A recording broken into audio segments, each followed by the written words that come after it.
সঙ্গে শ্রমজীবীদের ত্রিপুরার যে অবস্থা খুব খারাপ। বেকার কাজ প্রায় নেই, টুয়েলভের কাজও স্তব্ধ হয়ে পড়েছে, কাজকর্ম নেই। এবং আমাদের রাজ্য থেকে হাজার হাজার যুবক যুবতী বহির্রাজ্যে পাড়িয়ে দিচ্ছে। পরিস্থিতি ত্রিপুরাজ্যে খুব খারাপ জায়গায় চলে গেছে। সরকারকে বলবো, অনেক ক্ষতি হয়ে গেছে, অনেক সর্বনাশ হয়ে গেছে, শিশু সন্তানও বিক্রি করছে। এর হাত থেকে রেহাই পাওয়ার জন্য জরুরি ভিত্তিতে সমস্ত ডিপার্টমেন্টগুলো থেকে কাজের ব্যবস্থা করা হোক, মানুষ যাতে এই সিজনে, কারণ আমাদের সামনের দিনগুলো খুব খারাপ, কোনো কাজকর্ম নেই, কনস্ট্রাকশনে কাজকর্ম অনেকটা কমে গেছে, এই বিষয়গুলি বিবেচনা রেখে এটা করা হয়। আর কনস্ট্রাকশন ওয়েলফেয়ারের ফান্ড সরিয়ে নিচ্ছে। আমি সেদিন কুমারঘাটে আমাদের শঙ্কর দত্ত ছিলেন, আমরাও ছিলাম। শ্রমিকরা বলছে পিটিশন দিয়েছে শ্রম দপ্তরের টাকার জন্য, দিলেন না, নেই, টাকা নেই। কেন টাকা? 300 কোটি টাকা বামফ্রন্ট সরকারের সময় শ্রম দপ্তর ওয়েলফেয়ার ভাবছে। এখন এটা কমপক্ষে 500 কোটি টাকা উপরে যাওয়া হওয়া উচিত।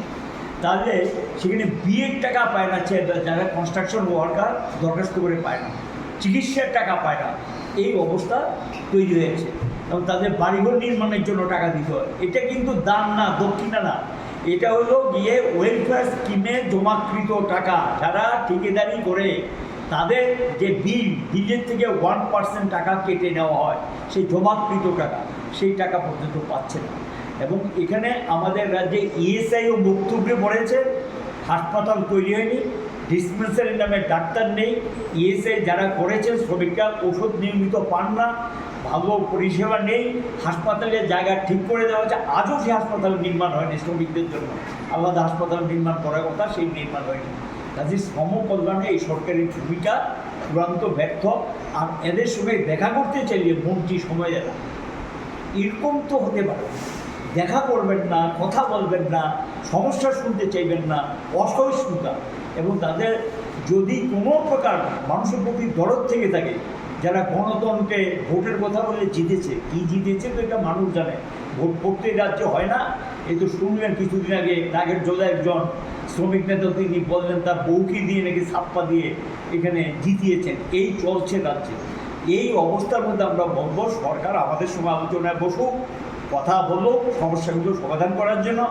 গোটা দেশে যদি না বসে, বলছে ধর্মঘট করা যাবে না, বলছে মিছিল করতে পারবো না, মিটিং করতে পারবো না, যেটা লাগু হয়েছে এই রাজ্যে যদি এটা লাগু করে আইন মানুষের জন্য এবং এটাকে রক্ষা করার জন্য, আমরা সেখানে রাস্তায় নামবো, কোনো নিষেধাজ্ঞা মানব না। এবং নিষেধাজ্ঞা অবমাননা করেই গোটা ভারতবর্ষে ব্রিটিশ শাসিত ভারতবর্ষ থেকে অধিকার আমরা আদায় করেছি, রক্ষা করেছি।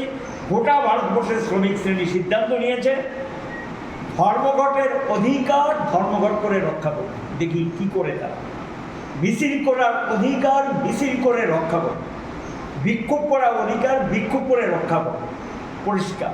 এবং এই অধিকারে যে হস্তক্ষেপ করার জন্য যে লেবার কোড লাগু করেছে, একটা প্রভিশন আমাদের আন্দোলনের চাপে, ধর্মঘটের চাপে ঢুকাতে বাধ্য হয়েছে। কোনটা জানেন? একটা জিনিস ঢুকিয়েছে কিন্তু এবার সেন্ট্রাল গভর্নমেন্ট নোটিফিকেশনে বলেছে রাজ্যগুলো কোনটা করবে কোনটা করবে না ঠিক করবে। অনেক রাজ্য ওটা লাগু করছেন না।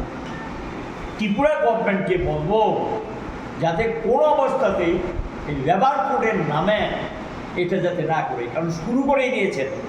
কর্মচারীদের 8 ঘন্টা বেশি কাজ করানো যায় না, এখন সেটাকে চট করে দিলেন সকাল 9:30টায় আসবে, সন্ধ্যা 6টায় যাবে। কত ঘন্টা তাকে কাজ করাবে? ওভারটাইম দেবে না। এটা হলো গিয়ে মহড়া, এটা মহড়া শুরু হয়ে গেছে, যে 12 ঘন্টা মহড়া, এই মহড়া শুরু হয়ে গেছে। কাজে এইগুলো শ্রমকোড লাগু করার একটা উদ্যোগ এখানে শুরু হয়েছে, এটাকে আমরা আটকাতে চাই। আমরা জুন জুলাইতে রাজ্যে সব জায়গায় মিছিল মিটিং করবো, অগাস্টে আমরা বিক্ষোভ করে জানাবো। সর্বভারতীয় কথা বললেন আমাদের জেনারেল সেক্রেটারি, এবং সেটার ভিত্তিতে আমরা এগোতে চাই। আন্দোলন করেই আন্দোলনের অধিকার রক্ষা